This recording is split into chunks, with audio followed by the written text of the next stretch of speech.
Bonjour, I'm Belle. This is gonna be silly, but I found this at the library, because I go there like every day of my life. And it's like my treasury of fairy tales. So this should be a good one because I really like a good story. And there's several in this book. Alright, so this was my treasury of fairy tales. Retold by Nick Ellsworth. Illustrated by Stephen Aitken. Sahin Arkwakwa. Marcy Ramsey, Gary Rees, and Alina Selivanova. Yeah. Published by Igloo Books. Oh, and printed and manufactured in China. Let's find a story to read together. Because it's story time with Belle. Okay. Let's see. Let's find a good one. Oh, this one's called Little Red Riding Hood. Okay. Once upon a time, there was a nice little girl who lived with her mother in a nice little cottage at the edge of a deep, dark forest.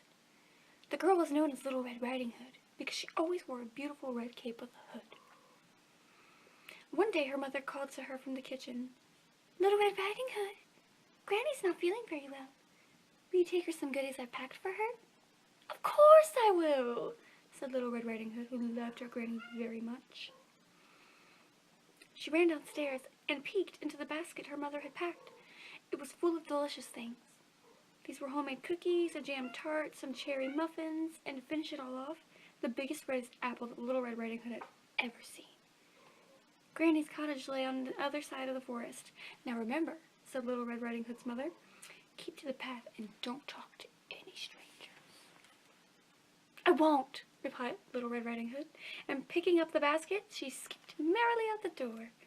It was a lovely day, and Little Red Riding Hood sang a merry tune to herself as she made her way along the path.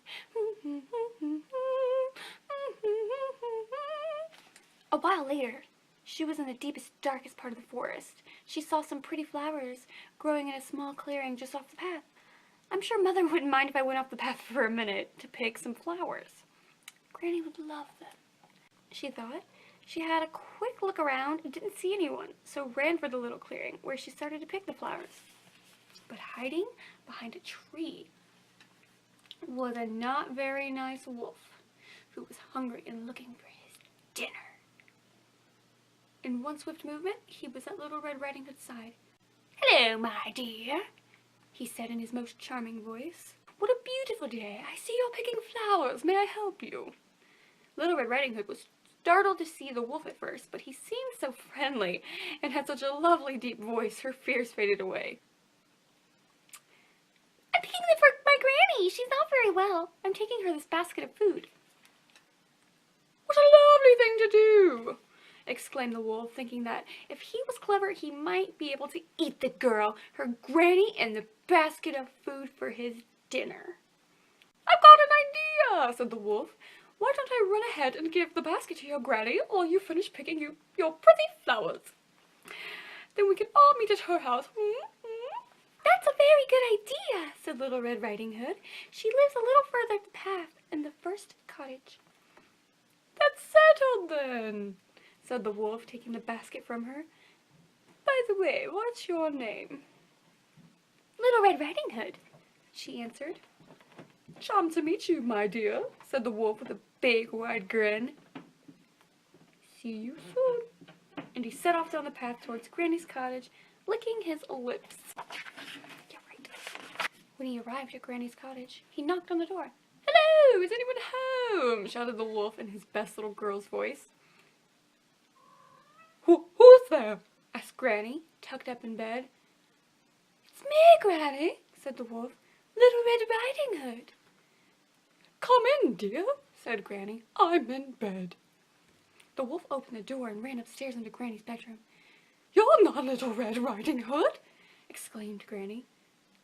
"You're absolutely right," said the wolf, and before she had a chance to say anything else, he leapt over her bedside, opened his mouth as wide as he could, and gobbled Granny right up.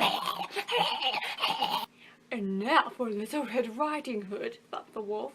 He put on Granny's shawl, nightcap, and glasses as fast as he could and dived into bed. "What a clever wolf I am," he chuckled to himself. A short time later, Little Red Riding Hood arrived at Granny's cottage and knocked on the door. "Who's there?" asked the wolf in his best granny voice. "It's me, Granny, Little Red Riding Hood," said Little Red Riding Hood.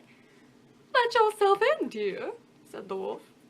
Little Red Riding Hood opened the door and went into Granny's bedroom. "What big eyes you have," said Little Red Riding Hood. "All the better to see you with, my dear," replied the wolf. "What big ears you have," said Little Red Riding Hood. "All the better to hear you with, my dear," replied the wolf. "And what big teeth you have," said Little Red Riding Hood. "All the better to eat you with," said the wolf, and leaped out of bed and gobbled her up in an instant. Still feeling hungry, the wolf also ate all the food in the basket. Then he gave a big burp. But a woodcutter working nearby had heard all the noise coming from Granny's cottage. He burst through the door, and when he saw the wolf, killed him with one mighty blow of his axe. Then he slit open the wolf's tummy, and Little Red Riding Hood and Granny popped out, alive and well. They were so relieved to be rescued, they hugged each other tightly.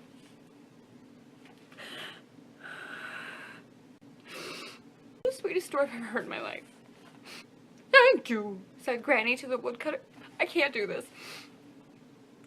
"I'm only happy that you and Little Red Riding Hood are safe," he replied. "I hope this teaches you to never talk to strangers again," Granny said to Little Red Riding Hood. Little Red Riding Hood promised she wouldn't, and she never did. However charming and helpful they seemed to be. Until she grows up and meets a prince. He locks her in like a tower or something. And that's the end of that story. Check back for more readings from me. Thanks for watching. I'll read you another story. Keep checking back. Trying to share my love of books with the world, and I really hope to share maybe one of my own creations someday. I've been working on some stuff, so yeah, thank you. Goodbye, guys. "Hello, my dear," he said in his most charming voice. I can't even.